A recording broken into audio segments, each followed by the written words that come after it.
Bien, ¿qué tal amigos? Bienvenidos. Tenemos una vez más al amigo Irving Gatel, a quien ya le doy la bienvenida. Hola Gustavo, un gustazo estar otra vez aquí contigo en tu espacio. De verdad, gracias por la invitación. Gracias a ti por aceptarlo. Yo siempre quedo muy agradecido con gente que está acostumbrada a hablar en grandes medios y que tiene la bondad de regalarme a mí y a la audiencia del canal parte de su tiempo, teniendo en cuenta que este es un canal pequeño, pero como te dije la vez pasada, sos uno de los rockstar del, del canal porque tus entrevistas tienen muchas visitas.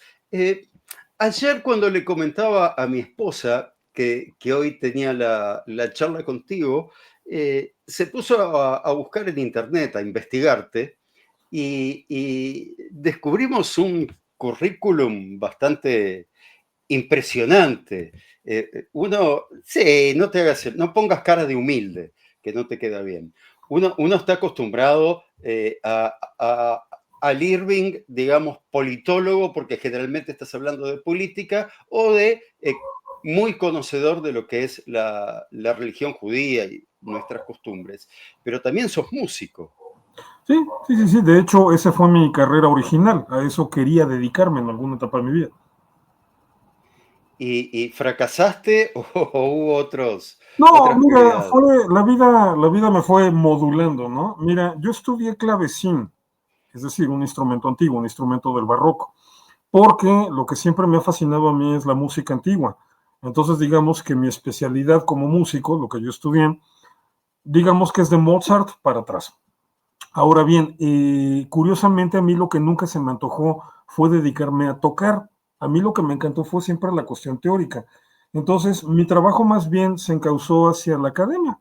Yo fui profesor aquí para el Instituto Nacional de Bellas Artes durante 14 años, dando clases de contrapunto y de historia de la música. Y es que particularmente la historia ha sido uno de los temas que me han fascinado. Pero entonces también, como hice los estudios en crítica textual bíblica, entonces también la cuestión de la historia, sobre todo la historia del judaísmo antiguo, principalmente los periodos asmoneo, herodiano y, o sea, antecito de que empezara la etapa rabínica, o sea, la etapa del segundo templo, pues, esa, y, o sea, obviamente me encantó y empecé a ampliar mi repertorio de charlas, de no nada más los temas de música, sino también los temas de historia del judaísmo, historia del origen del cristianismo, en fin, este tipo de temas. Y entonces, de pronto, la vida me hacía trabajar más de una cosa que de otra, ¿no?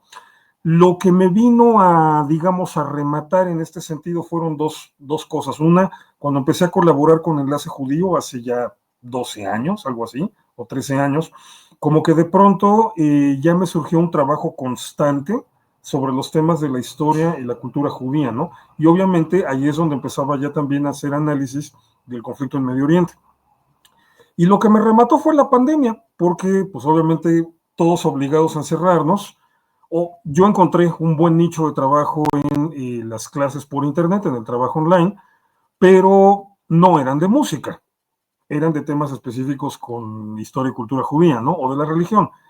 Y obviamente ya con esta cuestión del conflicto que llevamos en enlace poquito más de año y medio que llevamos ya de guerra, centrados exclusivamente en el análisis de estos temas, pues ya como que terminó de definirse ese perfil, ¿no? Y eso me hizo como que dejar la música un ratito así un poco relegada. Pero por ejemplo, yo durante 10 años fui el pianista de la comunidad Betel, que es una comunidad del movimiento Mazortí, conservador aquí en México. Yo fui el pianista ahí 10 años, entonces bueno, toqué en bodas, tocaba en bar mitzvahs, o sea, me sé todo el repertorio de la liturgia sinagogal para acompañarlo en piano en cualquier momento que urja. Entonces es, digamos, también lo que hice como músico, ¿no? Bien, y antes de empezar, porque obviamente vamos a hablar de Irán, de las explosiones en Irán, vamos a hablar de Siria, vamos a hablar de los drusos, por supuesto que vamos a hablar de los hutíes y de ese misil que llegó hasta la puerta, se podría decir, del aeropuerto Ben Gurión. Es bueno aclarar que cayó afuera del aeropuerto, más allá de que sí causó daños en el aeropuerto. Eh, pero siguiendo con la música, la tradición judía, la historia del pueblo judío, ¿qué,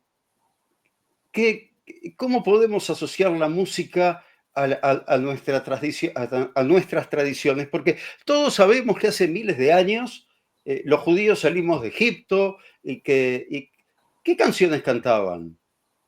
¿Ya tenemos Bueno, música de aquella época? y bueno, lo que se puede considerar algo, un trabajo musical, claro, o sea, obviamente no estamos hablando de que conozcamos una música muy definida, claro, aquí tenemos que entender cómo era la música en el entorno mesopotámico cananeo, debió Claro, ser yo muy similar. no me imagino a Moisés cantando Abba, Nagila, Sí, no, Abba. no, todavía no llegábamos a ese nivel. O sea, sí, en estilo klezmer, ¿no? Completamente. No, fíjate ahí, lo que puede hacer la gente si se quiere dar una idea de esto, ya en YouTube hay, te puedes encontrar videos con reconstrucciones de cómo era la música en el mundo, por ejemplo, asirio o babilónico. Y ya con los instrumentos de época y recitando, por ejemplo, alguna vez vi un video muy interesante donde estaban cantando la introducción de la epopeya de Gilgamesh.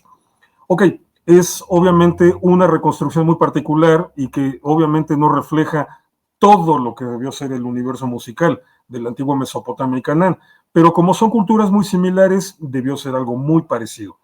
No tenemos obviamente nada reconstruido de esa época, aunque lo que sí tenemos es la cantilena, o sea, el tropo, o el nusach, digamos, con el que se canta la Torah, que esto sí es antiquísimo, y que es muy interesante porque es un recurso mnemotécnico. O sea, todos estos textos antiguos, no nada más en el judaísmo, cuando se recitaban así cantaditos, vamos a decirlo de esta manera, porque pues en una época en la que la gente no lee, y no porque no supiera, se supone que el pueblo judío ha sido de los, porcentualmente hablando, más alfabetizados, pero el punto no es que no sepas leer, el punto es que no tienes libros en tu casa. Entonces, lo, eso costaba mucho dinero, tener textos escritos en tu casa. La mayor parte de lo que podías tener, así en vez de todos los libros ahí acumulados, eran a lo que llamamos óstracas, que es cerámica con un texto escrito ahí. Pero pues eran textos pequeños, eran 2, 3 versículos de la Torá, para de contar, ¿no? Entonces, la gente no leía, no tenía el hábito de leer porque no existían libros. Entonces, la manera en la que te aprendías los rezos o los textos sagrados era por este recurso de memorización que lleva una tonadita. Entonces, por ejemplo, todo este tipo de tonaditas que es muy clásico,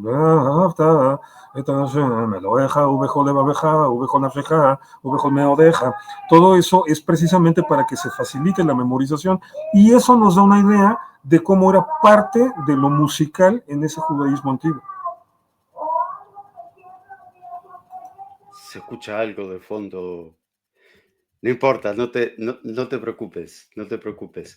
Eh, ¿Cuál es la canción más antigua que tenemos como pueblo? La canción más antigua que tenemos como pueblo. Uy, eso sí, esa es una buena pregunta, nunca me la había planteado. A ver, aquí el problema es que la cuestión de escribir la música, que es lo que nos permite preservar una melodía, es relativamente moderna, o sea, la escritura musical empieza a desarrollarse a partir del año 1000, más o menos. Entonces, la música escrita más antigua que podemos tener dentro de la liturgia sinagogal o dentro de la música judía data de finales del Renacimiento e inicios del Barroco, y son sobre todo colecciones que integra Salomone Rossi, hebreo, compositor italiano, pero pues que obviamente no vienen de la nada, o sea, él está trabajando con cosas que vienen de mucho más atrás. Entonces, pero una canción así que podamos decir que se sigue cantando, que se sigue utilizando, probablemente la tradición mejor preservada sea la sefaradí, porque varias de sus canciones son previas a la expulsión de 1492. Y aquí el detalle es que para identificarlas se checan, se cotejan con los temas de los romanceros. Hay mucha música sefaradí que ya es del siglo XVIII-XIX, o sea que se hizo en ladino, pero se hizo en Turquía o en Grecia o en los Balcanes.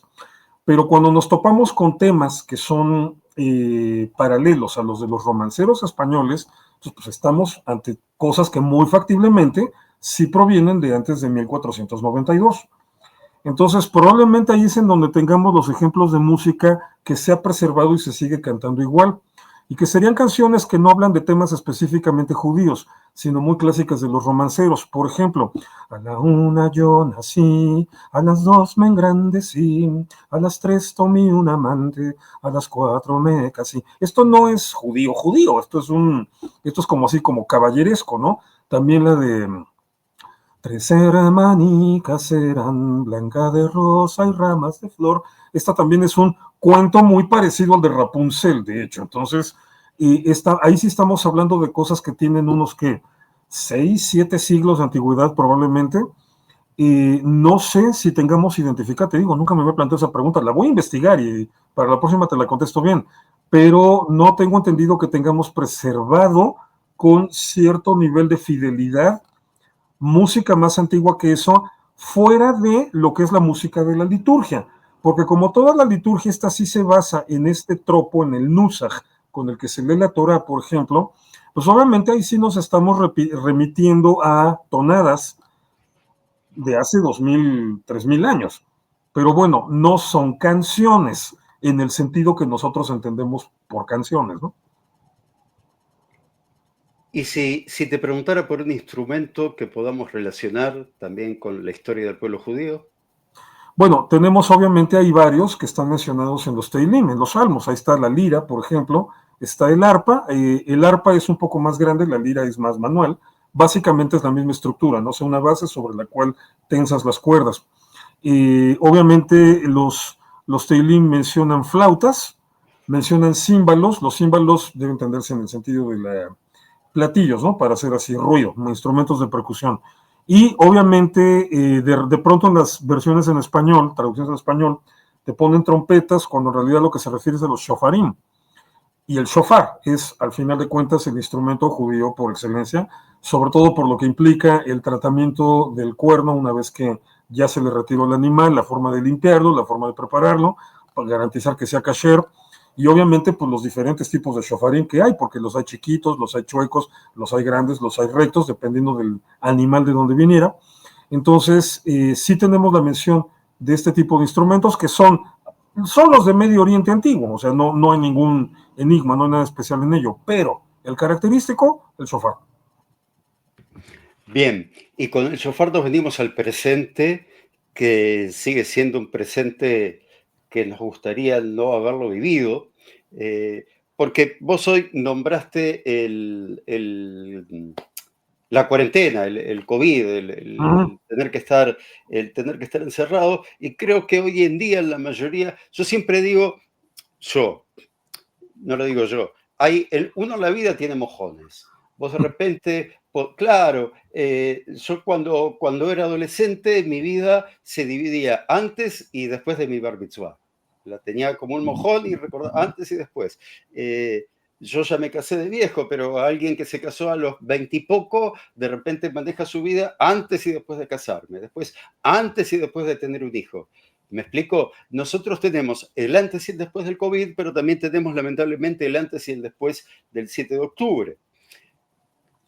Antes del 7 de octubre, yo siempre cuento esto y lo repito porque, como se dice, la audiencia se renueva. Antes del 7 de octubre era un convencido de que había que trabajar por dos pueblos, por dos estados, por la convivencia, por la paz. Y hoy en día creo que eso es algo así como Alicia en el País de las Maravillas, porque en el acierto o en el error lo que hoy en día veo es que no tenemos con quién convivir, no tenemos con quién firmar la paz, porque no hay nadie que quiera firmar la paz con nosotros, ni convivir con nosotros, ni compartir un trozo de tierra. Entonces, antes y después de ese 7 de octubre, a mí me pasó eso. ¿A Irving qué le pasó?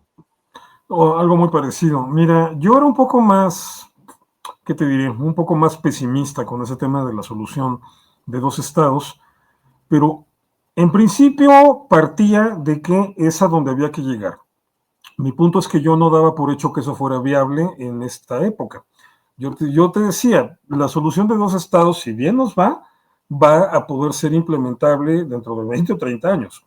O sea, no lo veía como una posibilidad realista ahorita, ¿no? Porque siempre lo dije, si se funda un Estado palestino en forma ya, con todas las de la ley, ahorita va a haber guerra civil. Se van a pelear a muerte Hamas y Al-Fatah por el control. Digo, Hamas ya lo tiene en Gaza, eso sería obviamente una guerra civil en Cisjordania. Lo más factible es que la ganara Hamas, tenía más elementos para ganarla, tenía el apoyo iraní, y eso obviamente implicaría una radicalización palestina también en Cisjordania, que provocaría una guerra con Israel, era como yo lo veía. Entonces descartaba tajantemente que la solución de dos estados fuera algo viable en lo inmediato, en el corto plazo. Entonces, en ese punto, fíjate, puedo presumir que ya me la solía yo, que la solución que se iba a poder lograr en algún momento dado tendría que ser una solución impuesta, donde todo un combo de potencias regionales, y para mí en este punto los países árabes eran fundamentales, porque eran, digamos, el mecanismo más amable para imponerle una solución a los palestinos, era eso, o sea, de acordar cómo se va a reorganizar esos territorios y que llegaran a avisarle a los palestinos, ¿saben qué? Se va a hacer esto y no les estamos pidiendo su opinión. Que fue más o menos, en un tono menos drástico, pero más o menos por ahí va, el plan que luego propuso la administración de Trump en su primera etapa, el plan que diseñó Jared Kushner con su equipo de asesores, ¿no? Entonces, cuando se publica ese plan, les dije, ya ven, les dije que más o menos para allá iba. Pero bueno, todavía estaba la idea de vamos a imponer una solución, pero para entrar en una fase de transición en lo que los palestinos le van agarrando el modo al asunto y eventualmente ya se puede proceder a la solución de dos estados. Con el 7 de octubre efectivamente cambia todo. O sea, coincido contigo, la solución de dos estados está muerta, simple y sencillamente está muerta. O sea, con Hamas y Gaza no se puede contar, Mahmoud Abbas en Cisjordania tampoco, o sea, es más de lo mismo. Entonces, aquí simple y sencillamente ya, yo creo que las cosas van a ver cuánto tiempo va a tardar en implementarse el proyecto inmobiliario de Trump. Y creo, se me hace que lo más lógico va a ser que lo haga en una amplia colaboración, tal vez con Arabia Saudita y con los Emiratos Árabes. Eso se me hace lo más viable ahorita. Puede haber variaciones, puede haber cambios, pero Gaza ya la perdieron. Y lo que se anuncia hoy, ahorita con este operativo que se va a lanzar si no se llega a un arreglo que básicamente ya es la rendición de Hamas, lo que Israel está exigiendo. Y si no se da esto en 10 días, viene el operativo Carruajes de Gideón, es como le llamaron, y ya significa que Gaza está perdida. Y obviamente no hay manera razonable de admitir que Mahmoud Abbas y Al-Fatah entren ahí a tomar control de nada. Ellos también deben quedar anulados y eventualmente la diplomacia también los tiene que reventar porque son parte del problema. Así que por el momento la solución de dos estados no existe y yo ya no veo manera de que se vaya a recuperar. Bien, no te voy a preguntar cuáles serían las soluciones, porque si me dieras Es más alguna difícil. respuesta, no estabas hablando ahora conmigo, estabas sentado explicándole a Trump cómo solucionar esto, o serías asesor de Bibi. Otra cosa que me pasa a mí, mira, viste, como si estoy en el psicólogo, le estoy contando al psicólogo lo que me pasa. Yo siempre me sentí opositor a la figura de Bibi, nunca me cayó simpático. Más allá de eso, creo que en una democracia es fundamental el respeto a la figura del primer ministro. Se llame Bibi, Irving o Gustavo. La figura del primer ministro. Y yo lo que veo hoy en la oposición es una continua falta de respeto a la figura del primer ministro, lo que a su vez lo siento como una falta de respeto a la democracia. Esto después lo voy a hablar en estos días con alguien que es anti-Netanyahu y que va a muchas marchas para tratar de entender por qué ellos lo piensan así, porque la idea de este canal no es flechar la cancha, es tratar de abrirle el espacio a todo el mundo. ¿Vos cómo ves el trabajo de la oposición en este momento y los ataques continuos a la figura del primer ministro? Mira, la oposición, sobre todo la izquierda en Israel, creo que también con lo del 7 de octubre, como que incluso las posturas más extremas de la izquierda también se dividieron y, o sea, se manifestó quienes aún con todo lo que puedan estar en contra de Bibi, su prioridad es Israel. Pero también afloraron los que ni siquiera eso. O sea, aquí hay un sector de extrema izquierda israelí que... Perdón, ¿a qué te referís con extrema izquierda? ¿Quiénes serían? O sea, Porque la encarnación típica es Meretz, ¿no? O sea, por ejemplo, estoy hablando de esa política, ¿no? O sea, por ejemplo, claro, de los diputados de Meretz que van a los funerales de los terroristas a presentar el pésame, por ejemplo, se han dado esos casos. no hay Y más diputados de Meretz. sí, no, claro, ahorita obviamente se quedaron sin escaños y no fue de gratis, pero están ahí, o sea, ahí existe esa gente, ¿no? O sea, ¿qué te puedo mencionar? Pedro Goldfarb, por ejemplo, o sea, es un caso emblemático, me parece, de cómo manejan esta argumentación, ¿no? A Pedro lo tuvimos aquí alguna vez en México y lo entrevistaron en Enlace y haciendo comentarios tan odiosos de así, bueno, ¿y qué opinas de terrorismo palestino? Y Pedro Goldfarb diciendo, bueno, terrorismo según quién, eso es una cuestión de narrativas. Entonces, bueno, o sea, justificando, lavándole la cara al terrorismo palestino, ¿no? ¿Qué izquierda me refiero? Me refiero a la de Gideon Levy, ¿no? El columnista este de Haaretz. O sea, un tipo que sin vergüenza te dice, Israel es un producto que ya se echó a perder y pues lo mejor que podríamos hacer es dejarle el país a los palestinos y nosotros irnos a otro lugar del mundo. O Haaretz mismo. O sea, la línea de Haaretz es completamente anti-israelí.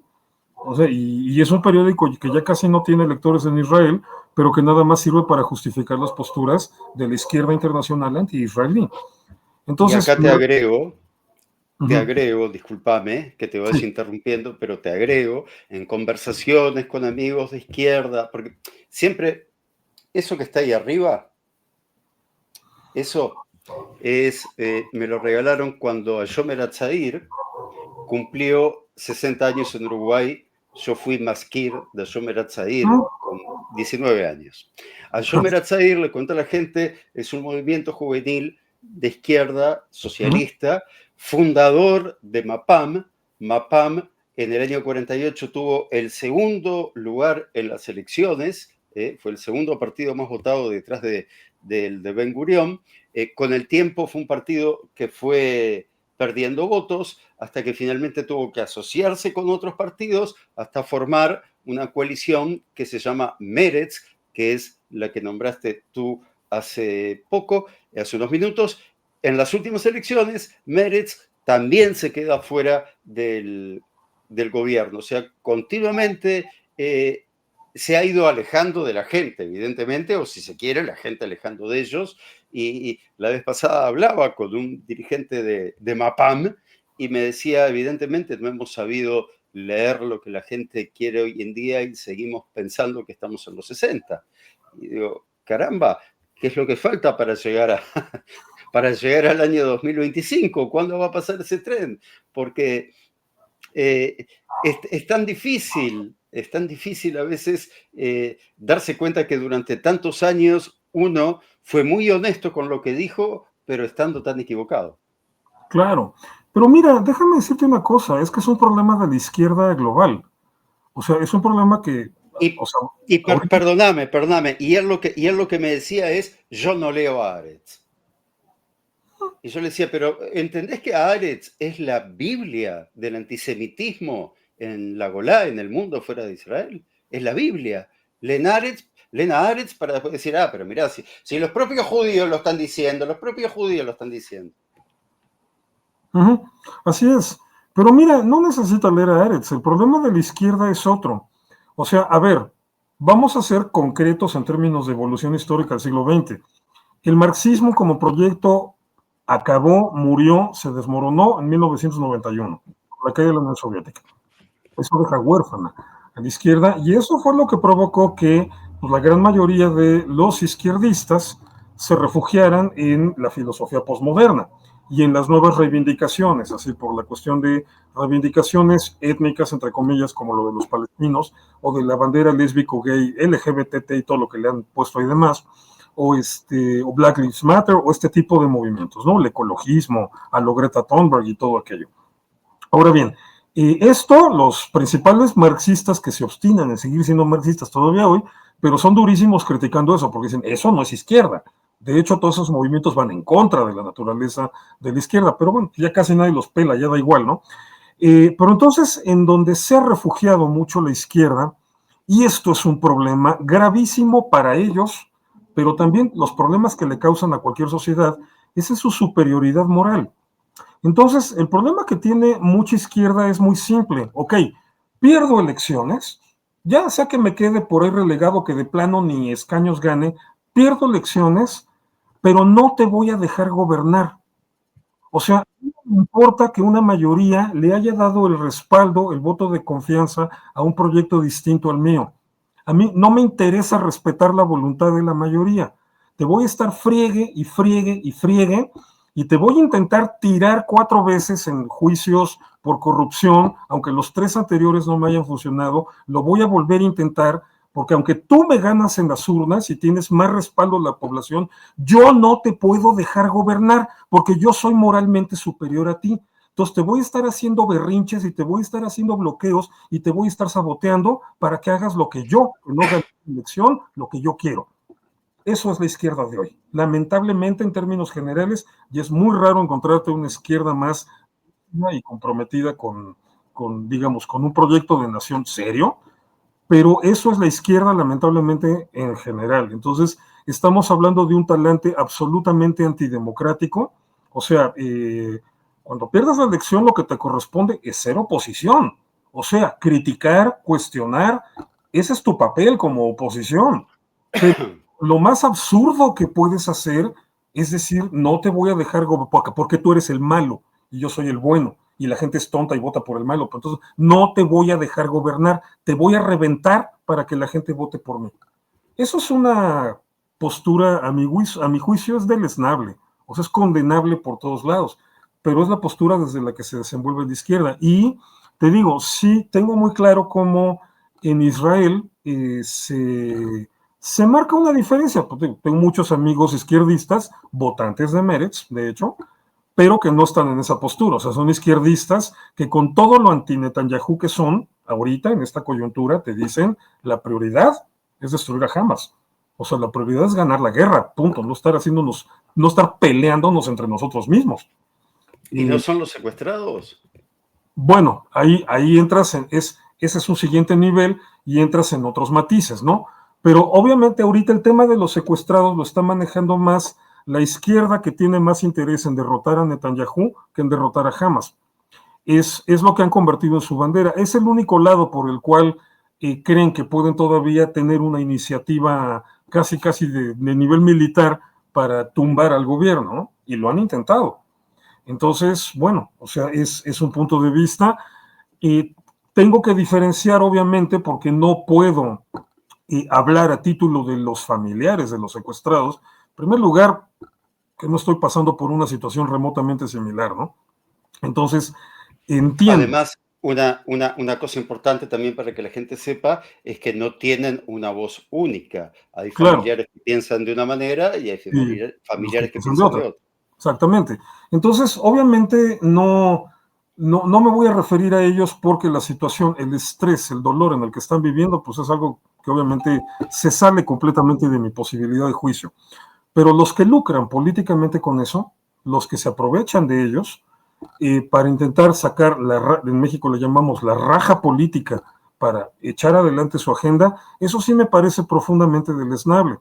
Y bueno, o sea, me queda claro que, tú lo dijiste, no hay una postura homogénea entre los propios familiares de los rehenes, pero debería entenderse, o sea, debería ser algo simple y sencillamente lógico y razonable, entender que en un contexto de guerra, el peor error que puedes es avanzar hacia una guerra civil. O sea, ahorita simple y sencillamente se tiene que permitir que Israel termine su guerra. Cuando termine la guerra, cuando ya no esté Hamas ahí de por medio, cuando toda la situación en Gaza esté controlada y ya no represente un riesgo, ya nos agarramos del chongo si quieres otra vez y ponemos orden interno. Pero por el momento eso es una imprudencia, una insensatez, que bueno, en términos generales me parece que es muy claro que tanto el gobierno como la propia sociedad israelí en general lo entienden y han seguido adelante hacia donde se debe seguir. Sí, Bueno, me aburriste un poco porque pienso igual que vos, o sea que no, no me dijiste mucho nuevo, pero sí, lo vemos muy parecido. Vamos a lo que es la guerra en sí. Eh, ¿Cómo puede ser que una potencia como los Estados Unidos le haya declarado la guerra a los hutíes en el gobierno de Biden y hoy en día los hutíes tengan el poder de lanzar misiles que llegan hasta Tel Aviv? No, porque así son las guerras de hoy. Es que ese es justamente el problema del cambio de paradigma. O sea, la primera guerra del siglo XXI en realidad fue esta, la de Gaza. Todas las guerras anteriores, incluyendo la de Rusia-Ucrania, en gran medida todavía se desenvolvieron con los paradigmas del siglo XX. La primera guerra realmente moderna es la que acaba de darse entre Israel y Hamas. Y los hutíes están dentro de esa lógica, ¿no? Entonces, el problema aquí es toda la destrucción que puedes provocarle a un régimen terrorista, pero mientras tengan un misil y mientras tengan una lanzadera, para eso no necesitas grandes complejos militares. Mientras todavía tengas eso, pues puede seguir siendo un problema. Entonces, obviamente, así fue como Irán diseñó todo su eje de cómplices. Por eso se ha insistido y espero que los gobiernos, sobre todo en Estados Unidos, Israel lo tiene claro, pero espero que se vaya entendiendo que al final de cuentas solamente hay una solución: tirar a los ayatolas, punto. O sea, tirando a los ayatolas, todo lo demás empieza a desacomodar solito, ¿no? Se empieza a derrumbar solito. Entonces, ese es el objetivo al final de cuentas. Y mientras no se logre eso, obviamente Hamas va a seguir siendo un riesgo marginal, Hezbollah va a seguir siendo un riesgo marginal y los hutíes van a seguir siendo un riesgo marginal. Se pueden tener bajo control. O sea, el daño que Estados Unidos le está haciendo a los hutíes sí puede llegar a ese punto donde prácticamente los tengas aplacados. Hamas está a punto de llegar a eso, Hezbollah prácticamente está así, pero de todas maneras van a quedar ahí los vestigios y van a seguir siendo un factor de riesgo. ¿Cómo se resuelve esto? Pues mira, en otro sentido, pero aplica la respuesta de Churchill cuando le preguntaron qué era lo más importante en una guerra. Churchill dijo, bueno, lo más importante, son tres cosas. La más importante, la primera, el dinero. La segunda, el dinero. Y la tercera, el dinero. O sea, simple y sencillamente hay que cortar el financiamiento de estos grupos y eso implica por tirar a los ayatolas y en una de esas también pasa por tirar al emir de Qatar, que es otra fuente inagotable de problemas y que supongo que es el más urgido de que los ayatolas no caigan, porque en el momento en que los ayatolas caigan, la atención se va a centrar en el emir de Qatar. Donde hay una base militar norteamericana muy importante. La duda que me generaste en este momento es que en su momento Estados Unidos dijo hay que derrocar a Saddam Hussein. Ok, ¿qué problema le veo yo a Estados Unidos? Es que nunca tiene un plan B. O sea, derroco a Hussein y ahí tenemos a Irak como una especie de anarquía en la que según la región gobierna el que tenga más armas. ¿Qué puede pasar en Irán? Cae el ayatolá, pero ¿quiénes vienen después? Porque recordemos que si hubo una revolución en el año 79 fue, ¿verdad? La iraní sí. En el año 79 hay una revolución porque evidentemente el pueblo no estaba conforme para nada con el que estaba antes, que era un títere de los Estados Unidos. O sea, y ahora, si se derrocan mediante la fuerza y mediante una fuerza externa a los ayatolás, ¿qué pasa después con Irán? Y ya te agrego también en la olla, pongo a Turquía, que es lo que me preocupa justamente. Se derroca uno, pero después aparece uno peor. Siria, se terminó con al-Assad y apareció un terrorista de traje y corbata. Terminamos con los ayatolá, pero aparece Erdogan, que tiene sueños similares de reconstruir el imperio otomano. Bien, sí, está orate el pobre hombre completamente. Empezamos con Irán. Mira, hay una ventaja en la situación actual, que es la que le hace diferente a cuando derrocaron a Saddam Hussein, que lo dijiste muy bien. Estados Unidos no tenía un plan B, o sea, no sabía lo que estaba haciendo, nada más tiraron a un tirano, pero sin tener un plan. La ventaja es que después de Irán ya no hay nada. O sea, justamente el problema al tirar a Saddam Hussein fue que quien extendió su control fue Irán. Irán en términos generales ha sido siempre la cabeza de la hidra, o sea, la cabeza de la serpiente, el que controla desde atrás todo. Detrás de Irán ya no hay nadie. Habría estado, en otras circunstancias tal vez, Rusia, pero Rusia se empantanó en la guerra con Ucrania y ahorita está, digo, la amenaza de crisis económica en Rusia está brutal. La cantidad de dinero que le van a tener que meter al déficit público ahorita es en más del 100% lo que lo van a tener que aumentar, o sea, se está desmoronando, que aparte todo el reacomodo comercial que se trae en Estados Unidos y China provoca que los precios del petróleo sigan bajando. Y Rusia es uno de los países más afectados por ello, Irán también. Entonces la ventaja es esa, Rusia ya no está detrás, y una vez que caiga Irán, digamos que es la última ficha dentro de este esquema. Esa es una ventaja. Ahora bien, quiero pensar que los políticos de hoy sí han aprendido de las lecciones del pasado y entienden que no se trata de entrar a Irán, de intervenir en Irán y tirar al gobierno desde un ataque extranjero, desde un ataque al exterior. Ahorita más bien todo lo están orientando hacia tirar al régimen desde adentro mismo, porque de por sí el descontento social en Irán ya es enorme. Ahorita, desde la semana pasada, ¿cuántas explosiones han habido? Ya no estamos hablando nada más de la del puerto que dejó calcinado una buena parte del puerto por donde sale el 60% de las exportaciones de petróleo de Irán. O sea, fue una pérdida estructural gravísima. Ya se incendió también, ahorita ayer se incendió una fábrica de motores para moto, pero que en realidad se sabe que se usan para drones militares. Se incendió también una planta de luz. O sea, se han seguido incendiando varias cosas.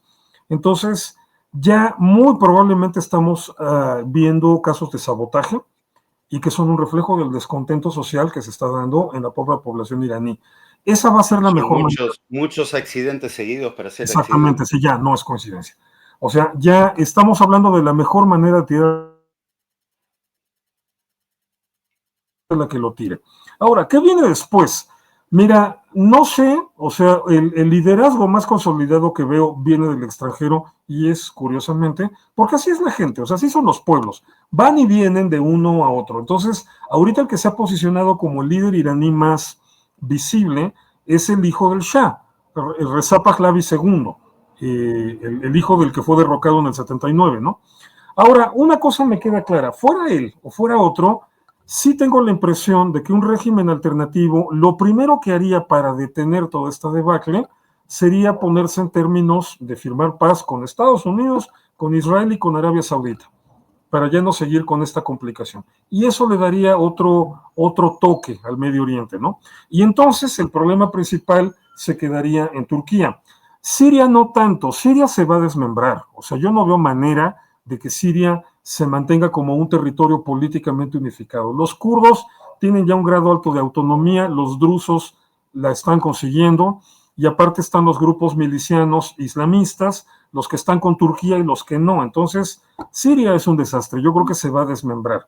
O Turquía va a imponer su control sobre una zona, y Israel su control sobre otra zona, y bueno, habrá que ver si los kurdos cómo quedan en este sentido, si autónomos o se juntan a la zona de control israelí. Pero mira, de cualquier manera aquí el problema, lo mencionaste muy bien, es Erdogan. Con Erdogan tenemos algunas ventajas. Una, Erdogan no tiene una renta petrolera como la de los ayatolas. Turquía es un país pobre en materia de petróleo. Entonces, Turquía e Irán tienen en común que vienen manejando crisis económicas agudas, peor la iraní que la turca, pero los iraníes por lo menos ganan dinero con el petróleo, Turquía no. Entonces, Turquía tiene límite en su posibilidad de extenderse. Erdogan está obsesionado con reconstruir el Imperio Otomano, que sigue sin entender, habría que leer Economía Básica, que los imperios son pésimos negocios. O sea, el único imperio que sobrevivió estructuralmente fue el británico, porque lo convirtieron en una alianza comercial, en la Commonwealth. Abandonaron la estructura colonialista porque eso les estaba saliendo carísimo. Entonces, Erdogan en ese sentido se está metiendo en un proyecto que le va a hacer gastar mucho dinero y que a la larga lo va a resentir y ya no tiene una situación tan cómoda. Entonces, no resulta tan difícil presionarlo porque además es parte de la OTAN. Pues por medio de la OTAN también tiene ahí algo de presión. El hecho de que Trump quiera meterse directamente en Gaza también es una manera de decirle a Turquía, tus ínfulas de controlar el Medio Oriente tienen límite, mijo, y el límite soy yo. O sea, yo creo que el que más berrinches debió haber hecho cuando Trump anunció por primera vez que la intención era tomar Gaza, te lo puedo garantizar, fue Erdogan, porque era una agresión directa contra su proyecto imperialista. Y bueno, si aparte Líbano por lo menos, pero también Siria, se mueven hacia esa pacificación, al Yolani ya dijo que sí estaría dispuesto a considerar integrarse a los acuerdos de Abraham, bueno, no hay que ver, pero si Siria y Líbano se mueven hacia allá, también ya le pones un límite a las posibilidades de expansión de Erdogan, porque significaría entrar en conflicto con todo el mundo árabe. Entonces, Erdogan no le aguanta un pulso económico a los árabes, a saudíes y emiratíes. O sea, el único apoyo que tiene Erdogan en este sentido es este precario y difícil equilibrio que hay entre los tres países extremistas, que son Turquía, Irán y Qatar, pero que, bueno, Irán está a punto del colapso, ya está a punto de cocción. Qatar no la va a tener sencillo después de esto, y pues obviamente, pero Qatar tiene dinero, esa es la ventaja. Turquía tiene menos problemas que Qatar, pero no tiene dinero. Entonces tampoco es tan sencillo. Y te digo, son los últimos eslabones de esta situación. ¿Qué sigue después? Imagínate, por un momento, imaginémonos que caigan. Erdogan, los ayatolas y Qatar se controle. ¿Qué queda? Queda China. Queda nada más China, pero los intereses de China van a ser de tipo comercial. El tipo de guerra que China va a meter ahí va a ser eminentemente comercial. Porque mal que bien los chinos sí entendieron una cosa. Las guerras militares cuestan mucho dinero. Son mejores las guerras que te hacen ganar, no las que te hacen gastar. A mí, te voy a decir el análisis que hago yo, lo que quiero entender de China.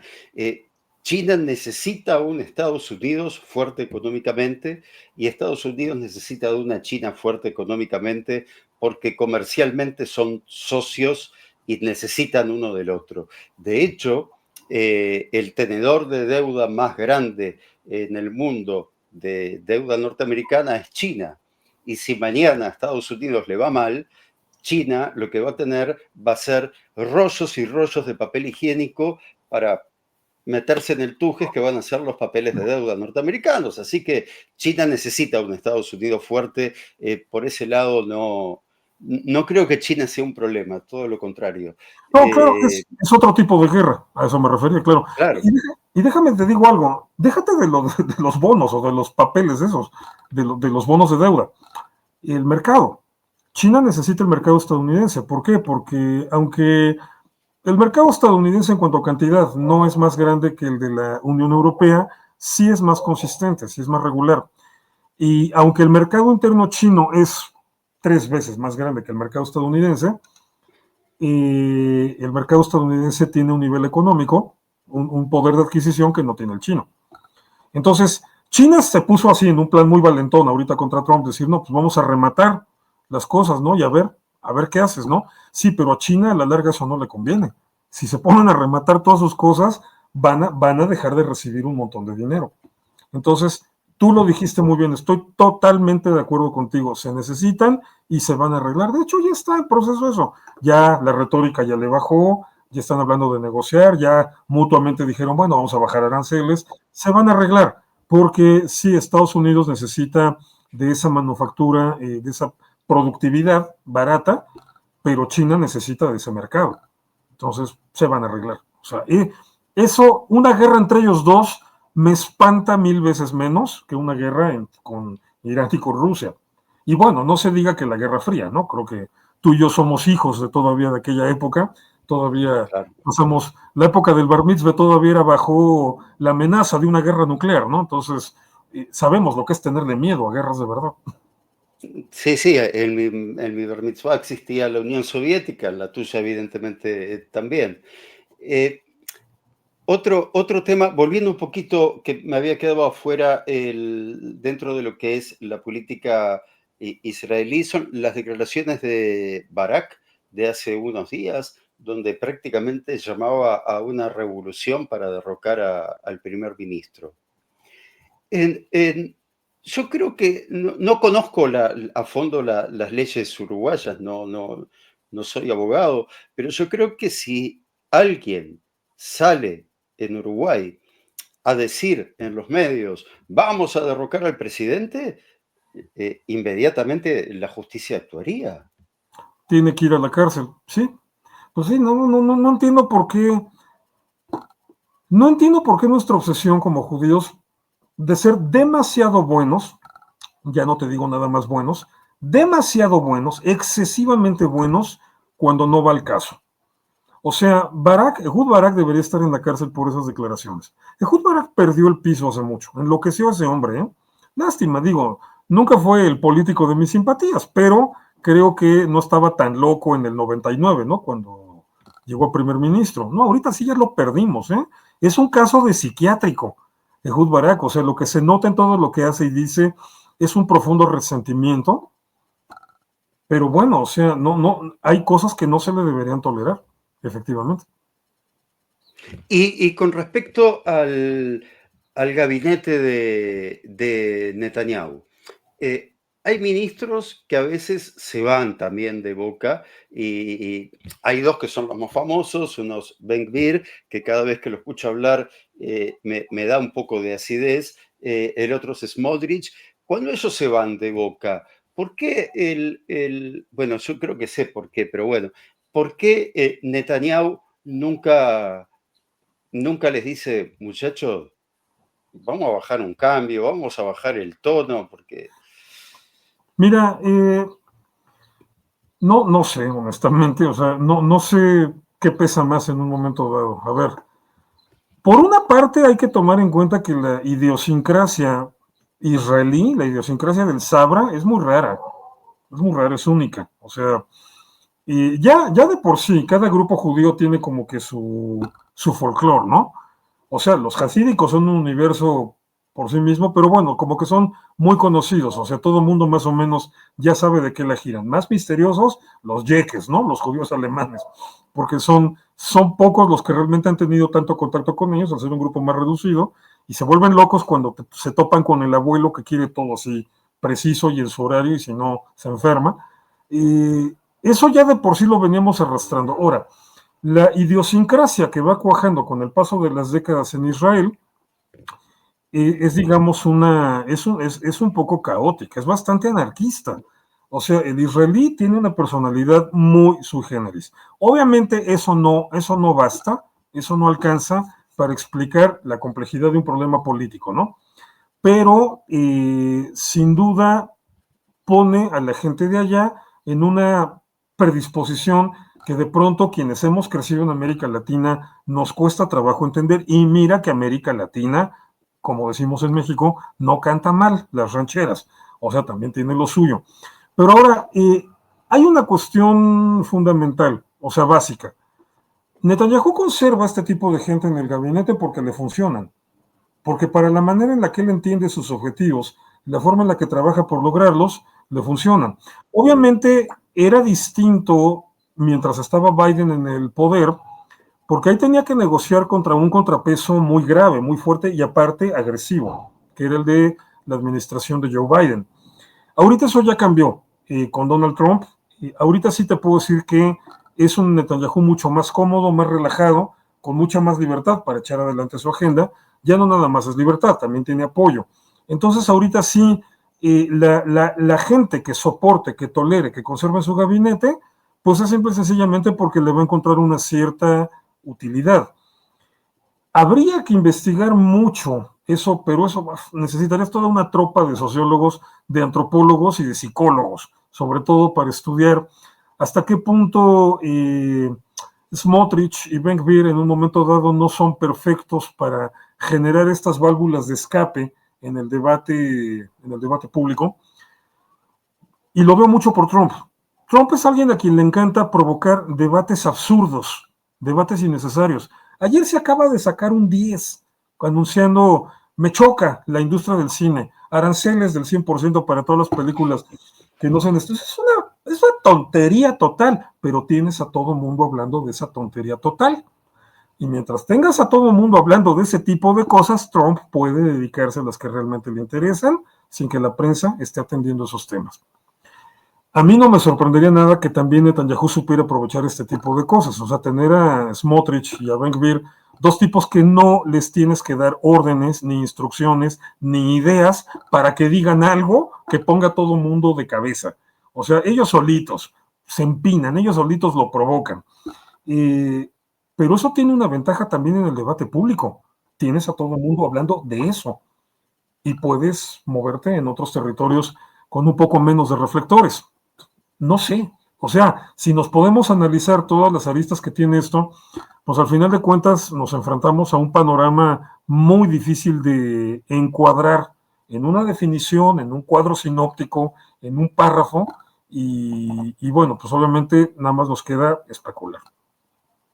Bien, otro tema que no quiero que nos quede en el tintero, vamos 50 minutos, yo no quería pasarme de la hora, pero bueno, cualquier cosa vos me avisás.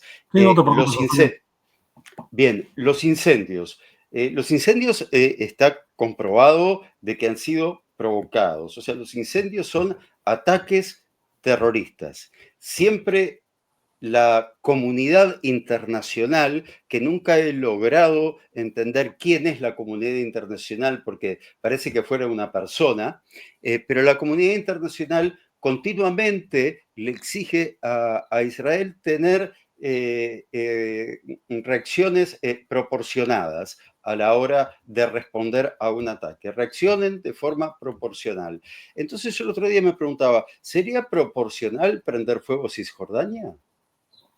Pues si vamos a atenernos a cómo la comunidad internacional, esta entelequia tan singular, se lo dice Israel cada vez que había problemas, se lo decía cada vez que había problemas, digo, ya casi no utiliza el término, ¿no? Porque ya para qué, ya no tiene sentido, pero pues sí, pues en esa lógica sí, ¿no? O sea, el chiste sería ir a incendiar Cisjordania, pero pues obviamente con lo que te vas a topar es con lo que Natan Sharansky definiría como el doble rasero, y entonces obviamente a Israel, o sea, incluso si Israel contestara de una manera que la comunidad internacional definiera como proporcional, de todas maneras lo acusarían de violencia, de crímenes de guerra, de genocidio, de limpieza étnica, etcétera, ¿no? O sea, al final de cuentas, detrás de esa queja de la proporcionalidad está más bien la insistencia velada de que Israel no tiene derecho a defenderse. Esa es la postura de esa comunidad internacional. Entonces, pues ahorita con lo de los incendios estos, Israel sí tiene que tomar medidas punitivas fuertes contra los grupos terroristas de Cisjordania, porque tienen que entender que ya no es de gratis atacar a Israel.